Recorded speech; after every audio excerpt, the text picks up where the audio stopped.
you've investigated, so I don't think there's ever been a time in planet Earth there's been so many different supernatural phenomena, and most people have not seen the evil or the good, the God or the demonic. So they're setting themselves up for a big fall. LA, another thing that intrigues me immensely is the discoveries of Torah codes. Explain briefly what that is. Well, briefly, this is Torah Code 101. If you were to take the book of Genesis written in Hebrew, and you were to do an equidistant letter sequence, and you can do this by hand, and you go every 50 letters, it will spell Torah. It's amazing. Yeah, it is. You know, I interviewed a man that did Bible codes, and I said, show me, look my name up. And I was shocked. Do you know they not only found my name, the name of it supernatural, but they found the name of my wife, her middle name. She has a unique middle name. I've never even heard of anyone beyond her mother that had that name. It's thoroughly. I mean, that was in the Bible codes. I am not a skeptic of these things. They recently found President Obama in the Bible codes. What did they find? Well, they did. If you go to Ezekiel 38, chapter 38. Ezekiel 38? Ezekiel 38, chapter 38. Have you read the headlines lately? Iran and everything. Absolutely, definitely. And I'd love to talk about that. But and you can do this without a computer. So you don't need a computer to do this. You can just go to Ezekiel 38. If you can read the Hebrew, it spells Obama. In that passage of all the things that seem to be happening right now, President Obama's name was there? Tell me that Well, again. that's incredibly bizarre. He's the president right now, obviously, and we see in front of us these nations. Remember, this prophecy has lain dormant, collecting dust for 2,600 years. And all of a sudden, in the age that we are in, we see Israel regathered back from the four corners of the earth, reestablished in its ancient homeland. They are truly a nation living without walls or gates, any of that stuff, and they're basically dwelling in safety. You know what's so amazing is these Bible codes even have predicted the future, and they've come true. Friends, well, I'll tell you what, when we come back, we'll talk about it. Don't go away.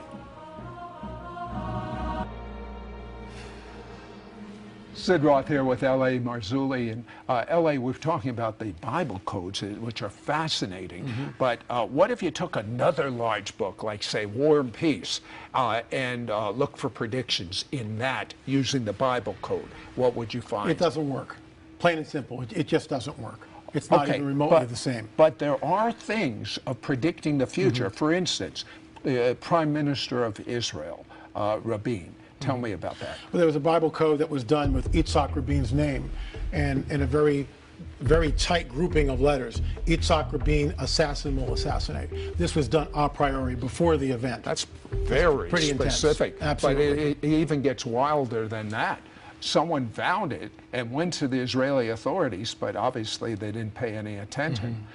What about these? The Bible predicts there'll be strange signs in the skies. Tell me a few.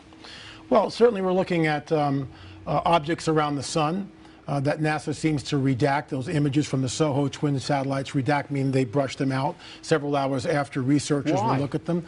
Good question. I don't know the answer to that. Tell me about the moon. We looked at films from YouTubers all over the planet who were looking up at the moon, filming the moon and going, hey, I'm not an astronomer or anything, but I'm looking at this body, and it's not where it should be. It looks different. It looks weird. Well, if one person says that, you kind of dismiss it. But from all over the globe, people reporting the same phenomena. So we did some research on it, my partner and I, Richard Shaw. And what we discovered was a paper by an Italian scientist by the name of Lorenzo Iorio. And he wrote a paper called The Eccentricity of a Lunar Surface.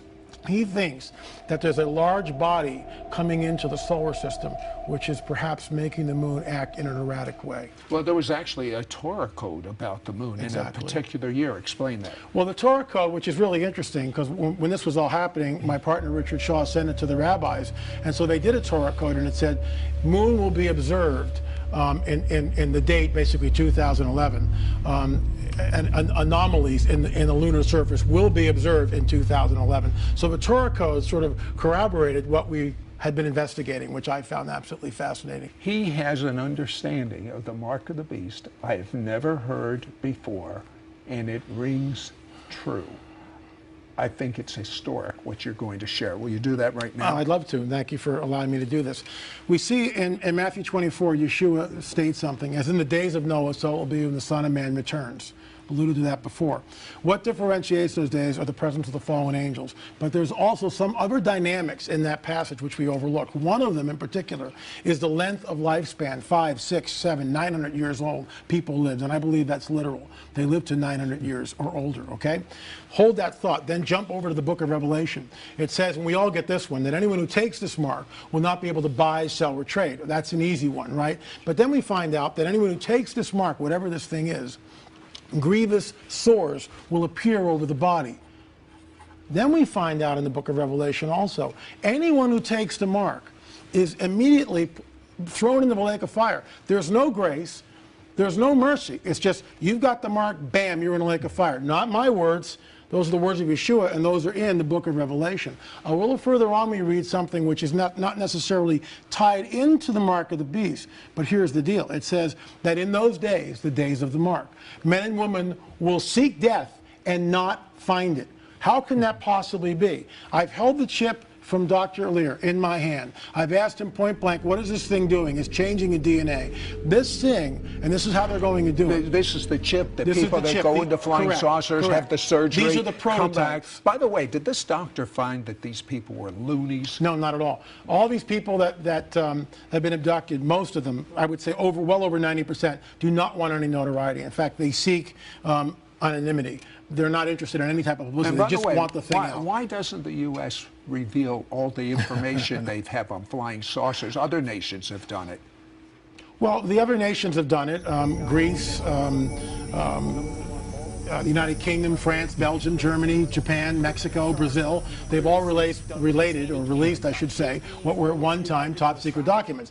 We don't do it, and I think the reason is simply this. They fear some sort of a backlash, religious backlash. What happens if people all of a sudden find out that maybe the God we've all believed in isn't? This is what I call, said, the coming great deception. And I believe it's been orchestrated for thousands of years. Let's go back to this changing the DNA. Okay. Why would someone want a chip inside of them? Here's the scenario. Let's say there's a war, upcoming war in the Middle East, and we see some sort of a nuclear holocaust. Remember, this is just a scenario, okay? So we see a nuclear event in the Middle East, perhaps in this country, and all of a sudden, mile-wide UFOs begin to manifest, begin to appear all over this planet. How is that going to affect everyone? But they'll come with two things. They'll come with a free energy source, and they will come with a chip, and this goes right back into what Matthew 24 states. They will come with this implant, which when you take it, will bring you into, as a member of the New World Order, okay? And when they scan this thing, not only will it have its medical records, but it will change and correct your DNA. That's what we'll be told. So in other words, you'll live longer, I guess. You'll live to 500 years disease-free. All this. So who's going to say no? Only someone that knows the Lord. Exactly. Only. And you can see why they'd be enemies of the world. We'd be looked at as Neanderthals. How can you possibly believe in this ridiculous mythos of a Judeo-Christian God? Why not just take this mark and live disease-free for 500 years? It sounds like a great deal. And I've held it in my hand, and this is what I think it's coming, and it's the only thing which fulfills all that criteria which we just spoke about that's found in the book of Revelation. And as far as timing, isn't it interesting in this whole scenario of what we see shaping up right now of the nations coming against Israel is on the horizon with Obama's name in the secret code? It shows you how soon it'll be that the Messiah is going to return. Tell me about the rapture vision you had, real brief, because there is a blessed hope. I didn't seek this. I didn't in any way. I was getting ready to go in the shower, so unlike our last guest, I didn't fast or pray or any of that stuff. I was just getting ready to go in the shower. I was not in the body or out of the body. I can't tell you, just like Paul says. All I know, I was snatched up. I found myself in the heavenly scene. I was there for 3 seconds. 1 second, 2 seconds, 3 seconds. bam, back again. Second one, I look around and I can see that we're not sandwiched in like sardines, that there's 20 to 30 feet between myself and other people. We are all looking in the same direction. That's second one. Second two, there is a holy, reverential silence which permeates the entire scene. You can hear a pin drop. No one's asking, gee, where are we? There's none of that. Everyone knows exactly what's happened. It's a holy, I can't even describe it. The best words I can, holy, reverential silence. The stillness is unbelievable. Second three, I realized to my utter amazement that my sin nature, and what I mean by that is all the little nasty stuff that we do that crops up even though we don't want it to. It just crops up and sort of eats at us. Our anger, our bitterness, whatever it is. All that was gone. And I was liberated. That's in 3 seconds, and then bam, I was back and I wept. Well, let me tell you something. This has never happened to me before, but a few days before this interview, I woke up from a dream, and this is what I was saying in the dream. Jesus is coming soon. Jesus, I said it 3 times. Jesus is coming soon. I say to you, Jesus is coming soon. Are you ready?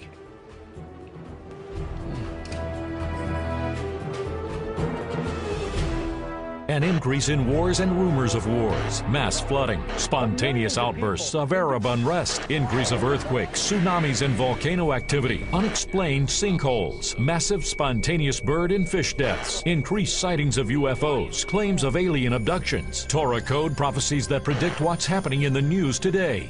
Are all these a wake-up call from God warning us of the events about to take place on planet Earth?